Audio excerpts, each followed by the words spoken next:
laban sa pagboto sa isang taong hindi raw nagbabayad ng buwis.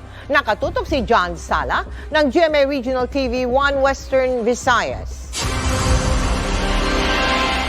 Binisita ni Senador Manny Pacquiao si Mayor Jerry Tenya sa Iloilo City Hall. Bumisita rin si Pacquiao kay Iloilo Governor Arthur Defensor Jr.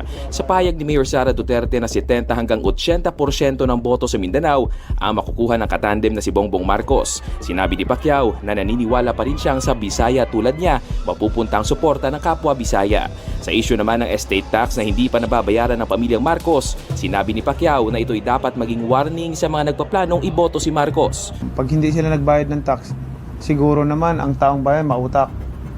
Kasi pag ibinuto mo pa yung hindi nagbabayad ng tax, hindi ko na alam talaga kung saan ang gagaling yung talino natin. Nagbabala pa ito na posibleng pumalik ang martial law sakaling manalo si Marcos dahil sa pag-iisip na sila ang gobyerno at pwede nang gawin kung ano man ang kanilang gusto. Hinihingan namin ng reaksyon si Marcos. Mula rito sa GMA Regional TV 1 Western Visayas, John Sala. Nakatutok, 24 oras. Kayamanan, madali lang naman yun eh. Kailangan lang, hindi pa siguro nakakita ng, hindi pa nangyari ng presidente siguro sa Pilipinas na hindi ginagamit yung pride. Walang ka-pride. Walang ego ba na kasi porket presidente ka, hindi ka makipag-usap doon sa ibang bansa para hanapin mo yung mga wealth, mga ano. Lahat yung mga nagnanakaw dyan, yung pera nila ginilabas na dineposito sa ibang bansa, walang lusot yan sa akin kasi hahabulin ko talaga lahat yan.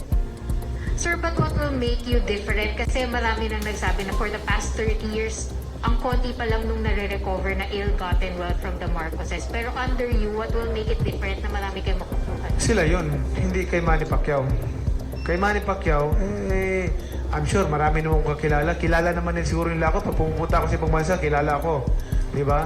So yun yung siguro isa sa mga advantage ko na as a international figure, rerespetuhin yung request natin at pakiusap natin para hanapin, halugugin lahat ng mga, di ba?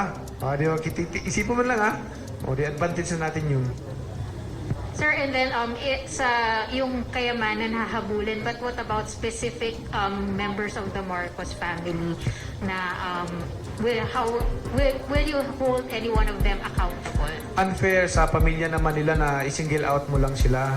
Ang dami namang mga korupsyon dito nagnanakaw. So, kung ang mga Marcos, mga ibang pamilya, membro ng pamilya niya may input sa pagnanakaw din, perusahan din natin. Kasama din sila. Ganun yun. At hindi lamang ang mga Marcoses, pati yung mga pamilya nga nagnanakaw dyan sa gobyerno. Unfair naman na ang mga Marcos lang din ang ano natin. No?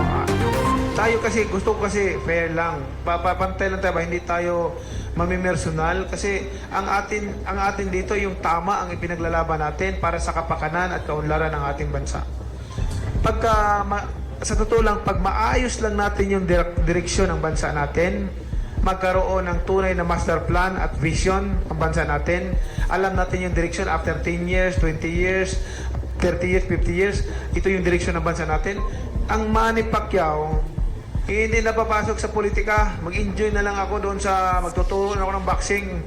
At saka puro basketball na lang. Yun ang sports ko eh. Sir, sir, clarify lang namin yung follow-up case yan. Kung hindi naman yung i-single out, pero what if may ibang Marcos family members ang makonvict aside from kay Mrs. Marcos? Kung may ibang family member na makokonvict, ipapakulong nyo rin ba?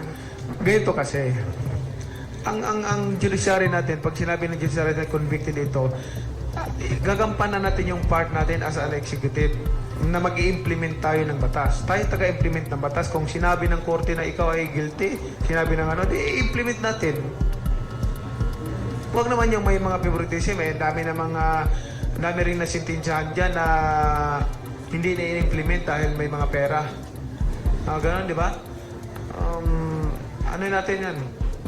Kaya kailangan natin na tunay at totoong pagbabago na may takot sa Panginoon.